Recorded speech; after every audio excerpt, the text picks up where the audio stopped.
எல்லாருக்கும் வணக்கம். இனி நம்ம பார்க்க போற தலைப்பு ஹனுமான். ஹனுமானை பத்தி தான் இனி நம்ம பார்க்க போறோம். எதுக்காக இவருக்கு ஹனுமான் என்ற பேர் வச்சாங்க? அதை பத்தி தான் இப்ப நான் சொல்லப் போறேன். இப்ப ஹனுமான் என்பது நம்ம என்ன நினைக்கிறோம்னா, ஒரு குரங்கு முகமோ, அது ஒரு வாளு எல்லாம் வச்சு மலையும் தாண்டும் ராமாயணத்துல வந்த ஒரு கதாபாத்திரம் என்று நம்ம நினைக்கிறோம். ஆனா அந்த கதையோட தத்துவம் என்னன்னா, உலகத்தோட அறிவியலோட தத்துவம். அணு என்பது உன்னோட உயிர், மண் என்பது உன்னோட உடல். இது ரெண்டும் சேர்ந்தா அணுமன். அணு ஆக்கவோ அழிக்கவோ முடியாது. ஆனா ஒரு வகை ஆற்றலை இன்னொரு வகை ஆற்றலா மாத்திக்கலாம்.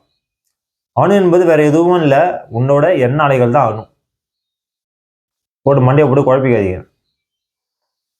உங்களுக்குள்ள ஒரு கற்பனையான ஒரு எண்ணங்கள் உருவாகுது, அதுதான் அணு. அந்த எண்ணங்களுக்கு ஒரு உருவம், அதுதான் மண்ணு.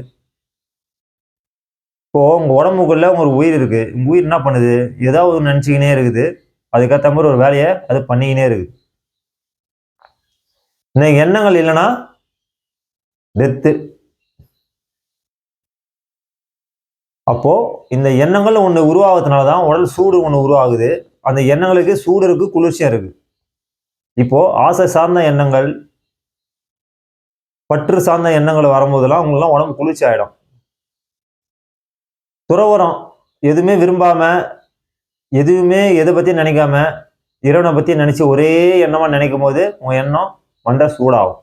இப்போ எண்ணங்களும் 2 விதமான இருக்கு, குளிர்ச்சி, சூடு இருக்கு. இந்த எண்ணம் தான் எல்லாத்தையும் உருவாகுது. இது பேர் அணு. இந்த அணுக்கு ஒரு உடம்பு ஒண்ணு தேவைப்படுது.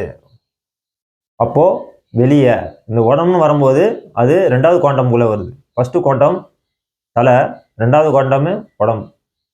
இப்போ உடம்புக்குள்ள வரும்போது அது நீரும் நிலமும் சேர்ந்து தான் இந்த உடம்பு. அப்போ இந்த உடம்பு பேரு மண்ணு என்ற பேரு வச்சிருக்கிறாங்க. இதுக்கு பேர் தான் அணு மண். இப்போ இந்த அணுமனுக்குள்ள என்னென்ன இருக்குன்னா, நீ நினைச்ச மாதிரி உன்னோட கேரக்டரை மாத்திக்க முடியும்.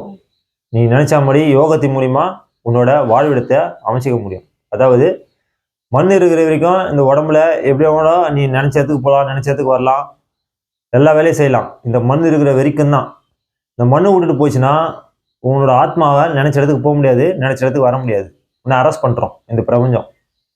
அப்போ இது தப்பிக்க என்ன வழி கண்டுபிடிச்சிருக்கிறாங்கன்னா, யோகம் என்ற ஒரு தத்துவத்தை கண்டுபிடிச்சி வச்சிருக்கிறாங்க. அதுக்கு தான் அனுமானுக்கு பின்னாடி வாளு வளைஞ்சாவின்னு காமிச்சிருப்பாங்க. அது ஒன்றும் இல்லை, யோகத்தோட தத்துவம் தான். அவரு தன்னோட சுவாசத்தை இறைவனுக்கு சமர்ப்பணம் பண்ணவர். இந்த தத்துவத்தை உணத்தை தான் அவருக்கு வாள் வச்சிருக்கிறாங்க. அவர் ராவணன் முன்னாடி வாள் மாதிரி வாளில் சுற்றி போட்டு மேலே சிம்மாசனமோடு உட்காருவாரு பார்த்தீங்களா? அது வாள் என்பது காற்று, உனக்குன்னு கொடுக்கப்பட்ட ஒரு காற்று.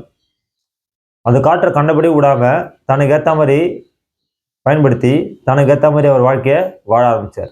அப்போ உன்னோட அலைவரிசை கட்டுப்படுத்தினாதான் இந்த உடம்பு விட்டு போனா கூட உன்னோட அலைவரிசை இந்த பிரபஞ்சத்துல நிலைச்சி வாழும். இந்த தத்துவ விளக்கம் தான், ஒரு யோகத்தோட தத்துவம் தான் அணு மண். நன்றி, வணக்கம்.